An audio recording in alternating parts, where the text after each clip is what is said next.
tuyul mampu membunuh majikannya.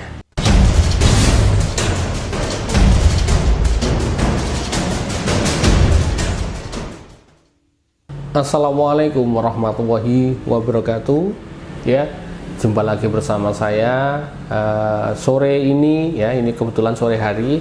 Saya ingin membahas perihal yang sedikit misteri begitu. Oke, bahasan kita mengenai tuyul. Ya, saya tentukan tuyul saja. Jadi ada satu kisah yang mana ini adalah kejadian nyata. Saya tahu seluk-beluknya, akibatnya, kemudian yang terjadi pada pelaku ini, pelaku pemelihara tuyul, semuanya saya tahu. Temanya adalah tuyul mampu membunuh majikannya. Keunikannya ini. Oke. Jadi ceritanya gini, saya tidak menyebutkan siapa-siapanya, yang penting adalah saya sebut keluarga begitu ya, keluarga pemelihara tuyul. Dari dulu sampai sekarang ini, keluarga ini dikenal sebagai keluarga yang kaya, ya, keluarga yang kecukupan, rumahnya megah begitu. Tetapi yang terjadi adalah beberapa kejadian saat umur saya berapa itu ya, SMP atau SMA? SMP. Waktu saya SMP, kejadian yang menjadi dampak pemelihara tuyul terjadi. Ya, dampak negatifnya terkuak pada saya ya saat saya masih SMP. Jadi dulu sampai sekarang dia itu keluarga mampu, kaya raya, tapi bergulirnya waktu, warga itu tahu bahwa dia itu memelihara tuyul. Ya, kok bisa tahu? Ya, karena ada kejadian-kejadian yang tidak bisa dijelaskan logika. Mulai dari uang warga itu sering hilang, padahal sudah dikunci, digembok suatu kotak. Ya, memang disengaja. Loh, kok hilang? Kenapa? Hilangnya tidak semua, tapi selembar-selembar. Itu adalah yang dilakukan tuyul kan memang seperti itu. Dia mencuri hanya selembar-selembar, tidak bisa mencuri semuanya. Nah, ini adalah ciri-ciri yang nyata begitu. Oke, paham. Akhirnya ini ada tuyul daerah sini. Akhirnya apa? Dia memburu tuyul itu, ya, memburu tuyul itu. Beberapa orang yang punya kemampuan berkomunikasi sama tuyul, ya, tapi secara jarak jauh. Kamu itu disuruh siapa? Diem tuyulnya. Akhirnya ketika warga dikumpulkan, ya, warga suatu daerah ini dikumpulkan semuanya, ngomong di sini sedang heboh masalah teror tuyul. Nah, kalau bapak-bapak ada yang tahu mengenai kejadian ini, mohon disampaikan. Entah itu ada atau tidak ada, ya kan, ada atau tidak ada. Orang yang menjadi majikan tuyul itu ikut di situ, di rapat warga yang banyak sekali. Nah, dia pulang tergesa-gesa. Kemudian saya ingat itu membeli racun tikus. Racun tikus. Dia membeli racun tikus, akhirnya dimasukkan ke dalam nasi yang biasanya ditaruh di luar rumah. Ya, ini. Ya, ceritanya ini gimana? Jadi ada nasi di luar rumah satu keluarga itu yang kaya tadi, itu biasanya memberikan nasi di luar rumahnya, entah itu untuk ayam, entah untuk apa, tapi di situ dikasih racun tikus. Mungkin berharap agar dia meracuni tuyul itu agar meninggal. Lawang tuyul makhluk gaib kok diracuni kan gitu. Ya, tersiarlah kabar seluruh warga bahwa orang ini pelihara tuyul. Tapi tuyulnya dibunuh dengan cara dikasih racun tikus. Ya, dibunuh dengan cara kasih racun tikus.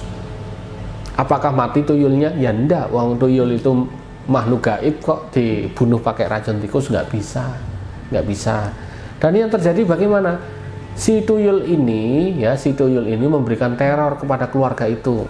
Sampai keluarga itu mengaku bahwa dia pakai tuyul dulunya.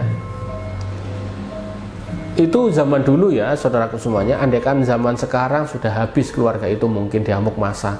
Tapi itu dulu warga mengampuni, katakanlah memberikan maaf, tidak masalah. Yang penting jangan diulangi lagi. Tapi efek negatif karena dia sudah katakanlah saking takutnya ketahuan warga, dia meracuni tuyul dan tidak berhasil. Tuyul itu memberi balas dendam kepada orang itu. Dan yang terjadi adalah meninggal dengan cara yang tidak wajar, majikan yang laki-lakinya. Meninggal tidak wajar, ya sudah, kalau orang meninggal kan wajib dikuburkan secepatnya, dimakamkan oleh warga di situ. Ya, udah selesai ceritanya. Tapi yang terjadi bertahun-tahun berlalu, mohon maaf, ketika sudah mau meninggal yang istrinya karena sudah tua, tapi keluarganya kaya raya, mau meninggal, ya katakanlah masih bisa melihat, ya masih bisa mendengar begitu, tapi sudah di tempat tidur nggak bisa ngapa-ngapain. Si majikan perempuan tadi perutnya tiba-tiba membesar, ya seperti kena tumor. Warga sudah paham, sudah tahu di situ, banyak yang menjenguk, tidak dibawa rumah sakit, ya karena warga sudah tahu sebentar lagi ajalnya. Orangnya masih ada di situ, tempat kuburan, ya mohon maaf, tempat lubang untuk pemakaman sudah disiapkan oleh warga, kemudian bambu untuk penutup, ya pokoknya kayu yang buat nutupi di dalam kubur nanti sudah disiapkan oleh warga. Nah, memang betul beberapa saat lagi dia meninggal dunia. Entah ini dikatakan azab atau tidak, saya tidak tahu. Setelah dimakamkan lagi yang istrinya setelah bertahun-tahun yang lalu, ya dimakamkan istrinya, diarahkan ke tempat peristirahatan terakhir. Ada yang terjadi di situ, hujan turun lebat sekali. Ya, kalau bisa dibilang itu ya hujan seperti hujan badai. Lubang makam, lubang kuburan dia banjir. Ya, masa mayat langsung dimasukkan ke dalam banjir gitu kan nggak bisa. Banjir, dipanggilkan lah namanya penyedot air, ya di sawah-sawah itu loh, pompa airnya dipakai di situ, dikuras di situ, macet, nggak bisa nyala, ya sudah dikeluarkan banyak, tinggal sedikit, mungkin tinggal segini begitu ya, disedot nggak bisa nyala. Coba di sebelahnya kan ada sungai, dicoba di sungai kok bisa, tapi kok nyedot di sini nggak bisa. Tidak ada solusinya, akhirnya ya terpaksa dimakamkan langsung di situ, ya penuh lumpur, ya sudah ditutup gitu. Kalau bisa dibilang ya ini seperti azabnya, ya mengenai perbuatan dia memelihara tuyul tadi sampai sekarang begitu loh. Jadi saudaraku semuanya, mulai dari sekarang ya hati-hati, kalau mau praktis ya jangan pakai yang hitam semacam itu, bahaya. Dan juga saya berpesan, tidak ada sesuatu yang praktis yang instan di dunia ini. Perlu adanya tahapan-tahapan, ya. Oke. Kisah dari keluarga yang pemelihara tuyul tadi sebenarnya masih berlanjut. Dari keluarga, ya mungkin dari keturunan-keturunan itu hidupnya penuh dengan pertengkaran, saling memperebutkan warisan. Kemudian ada keluarga yang tiba-tiba dulu saya kenal bagus, ya baik-baik saja, kok sekarang sudah menjadi keluarga yang tidak tahu gimana. Pokoknya entah itu KDRT, kekerasan dan lain sebagainya, banyak sekali. Ya, ini imbas dari suatu perbuatan yang buruk akan berimbas di kemudian hari.